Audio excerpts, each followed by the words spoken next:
From cheers of the fans to the crack of the bat, learn it all from Jimbo, Gabe, Mike, and Matt. Giving thoughts on all public teams, whether times are boom or if they are lean. Hero players that you should know, not only the good things, highs and the lows. Here it is, we're ready to go. Please enjoy the podcast. On with the show. Good morning, good evening, and good everything in between, and welcome to the podcast. I'm your host, Jim Bobernicki, and I'm joined as always by Mr. Gabe Lorman. How you doing, Gabe? Relaxed, calm, smooth-skinned, and ready to talk baseball. Ready for the Blue Jays game tonight? I am willfully not paying attention to that because I have other stuff to do. Oh, well, I will be watching it, or at least as much as I can, before I have work at 8 in the morning, which means I need to be up. Well, I'm going to be up at 5 to watch the Hawks and the Fighters game, but that's what we're here to talk about today, even though the MLB is going. The NPB playoffs are here, and we are knees deep in the Climax Series.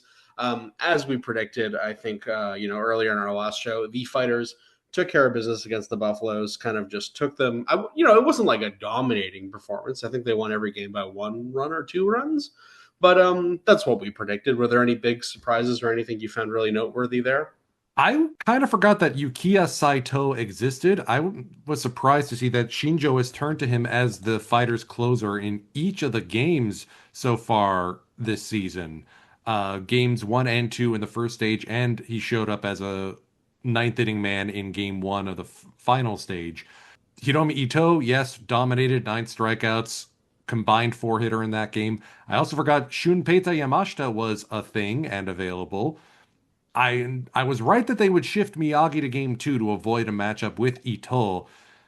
And I was thrilled to see Gunji get on the board and open the scoring with a solo home run. Did you also catch Yuki Nomura's error in left field that almost gave Oryx the lead early? Oh, I didn't actually. I didn't see any of the first round. Do tell. Yeah, he was trying to go after a ball in left field and it kind of clanked off his glove. Ryo Ota was able to stretch that into a triple if memory serves, but he was stranded there. So almost disaster, but Ito and Tanaka and Saito hung on. I mean, Yukiya Saito, by the way, 1.35 ERA, 14 holds in 15 opportunities with 3 saves. So yeah, I kind of forgot about him. Oops, that's on me. As mentioned, the Fighters did take care of business against the Buffaloes, which means we are now into the Climax Series. And game 2 ended this morning, and it was quite the game, quite the pitcher's duel. Well, I mean, let's talk about game 1 first, where that game went into extra innings. That was crazy. That was a tense matchup. Kota Tatsu, potential PL Rookie of the Year, versus Livan Moinello, potential Sawamura Award winner, trading zeros. Then Isami Nomura goes Yardo off Seiji Tanaka in the 7th. Franmil Reyes, who got the 2-run game-winning single in the 8th in game 2 of the first stage, going yard off Yuki Matsumoto in the 8th. And Hotaka Yamakawa walking it off with the bases loaded single in the 10th. And yes, we called it in terms of the bullpen arms. Matsumoto, then Sugiyama, then Fuji. That's a really good bullpen trio to work with. Yeah, it's kind of going exactly the way I thought, where I feel like the highs of the Fighters can compete with the Hawks for sure, but the Hawks just have so much depth. It just never ends with them, And that's kind of why they came through in the extra inning game there. And then today's game, Ren Fukushima was kind of dominating for most of the game, just mowing down the Hawks batters. He picked up 10 strikeouts through 7 innings. But then in the 7th, or in the 8th, I should say, my boy Yuki Yanagita got a big, huge home run, 3-run home run that sealed the game away. And now the Fighters are on life support, down 3-0 because the Hawks do get that 1-game advantage. I don't see them coming back, but it will be interesting tonight, actually, because it's Hiromi Ito versus Naoyuki Uwasawa. Yeah, so they might still extend it by 1, but it looks like the Hawks are gonna take it away. What have you thought of the series so far? 2 fun statistical facts from today's game. Yanagita's home run now ties him for most home runs in the Climax Series at 10 in his career, with former Hawk and former teammate Seiichi Uchikawa who I think threw out the first pitch in game one, if memory serves. Oh yeah, no, yeah, I did see that. That's neat. And Ren Fukushima becomes the first pitcher in Climax Series history to strike out 10 and take the loss. Yeah, that was brutal. He was doing so well. He was just mowing through them. What was interesting, I found. I mean, this is probably maybe what led to the home run, but he had seems such a distinct game plan where it was like fastballs high, breaking stuff low, and he just kept getting batter after batter after batter. But yeah, Yanagita being the absolute stud and the playoff legend that he is, eventually did end up picking it up there at the end. The Fighters haven't won a Climax Series final stage game on the road since 2014. That's now 5 in a row they've dropped to the Hawks. Something's got to give here. Ideally, the offense would wake up. One Reyes home run in 19 innings. That's rough. I knew the Hawks pitching was going to be good. I did not think it was going to be that good.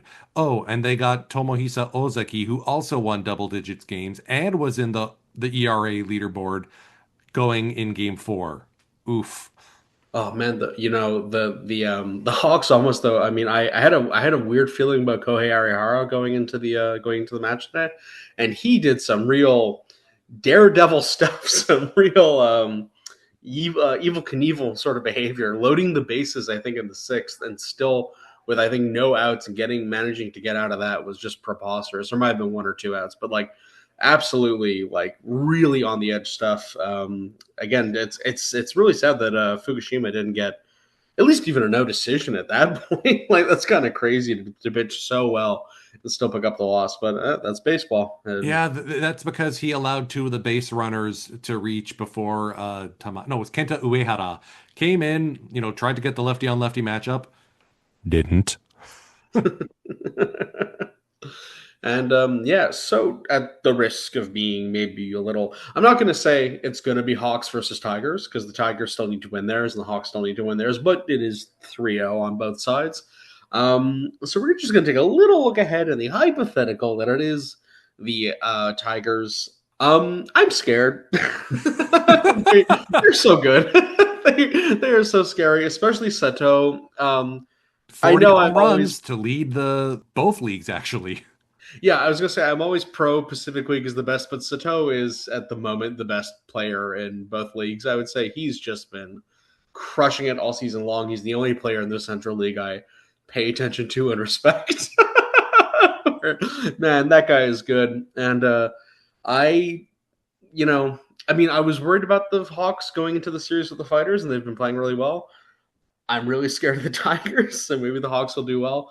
I'm a little bit. I hate to. I don't want to say I think the Tigers are going to win, but I feel like they're going to win. Like I don't know. They've been so good all year long. They're the only good team in the Central League, and That's just it. They've also been feasting on a lot of weaker teams and a lot of lesser talents. that's You true. saw how much of a bloodbath the Pacific League was down the stretch. That's Like true. let's put it into context. I'm taking a look at the lineups of both teams, taking a look at primarily starters, so not anyone who's gotten like just 60 at bats. The Tigers have 3 batters with an OPS over 120. The Hawks have 1, 2, 3, 4, 5, 6. Wait. What do you mean? OPS over OPS 120? plus. Sorry, OPS Okay, plus. I there should we have go. said. Okay, I was like, what? Yeah, sorry. Normalized stat, OPS plus. Like Teruaki Sato, yes, has a 924 OPS. Kondo's only got a 903. He's not far off. And then you've Yeah, got Kurihara, Yanagi Machi, Downs, I guess still counts. Isami Nobura, Taisei Makihara, Ukyo Shuto. Good luck trying to catch up on him. And Yamakawa just outside the cutoff. yeah, and but I mean from what I've seen, the Tigers pitching is really good too, but I don't know. I guess again, I've been saying it all season long. I'm the opposite of last year, where I thought the Hawks were destined to win, and now this year I've just been hedging my bets all the way along the season. So it feels the same way to me. But again, so far it's kind of worked out for me, ironically. So maybe the Hawks will pull it off this year. But in any case, I am looking forward to what should be, one way or the other, I'm hoping a super competitive series at least. Yes, this my only hope, my only prediction, this goes 7. Yeah, More probably. baseball is always more Always more baseball. baseball. You know, though, to put into perspective, as you did mention in regards to how much the Tigers have been feasting on kind of lower competition in the Central League, I'm like 99% certain the Marines had a better record in interleague than the Tigers did they not? I'm gonna have to take a look at the interleague standings. I'm pretty sure the Pacific League was 1-6. I feel like we celebrated that. Like that was like our kind of low key little our own little kind of World Series on the side there. Actually, the Marines finished ahead of the Eagles in the interleague standings. The Eagles finished ahead of the Carp. All the PL teams were 500 or better than 500, I should say. So there you go. But yeah, we're just keeping it a short show today because obviously a lot of it's focused on the playoff baseball. But please like, comment, and subscribe. And stay tuned to this channel for more content during the off season. Podcast is going to move down to about once a month, but you'll still be hearing from us. Exactly. And we'll see you next time on the podcast after the Japan series, maybe? More or Maybe in the less. middle of it? Something like that. Anyway, take care.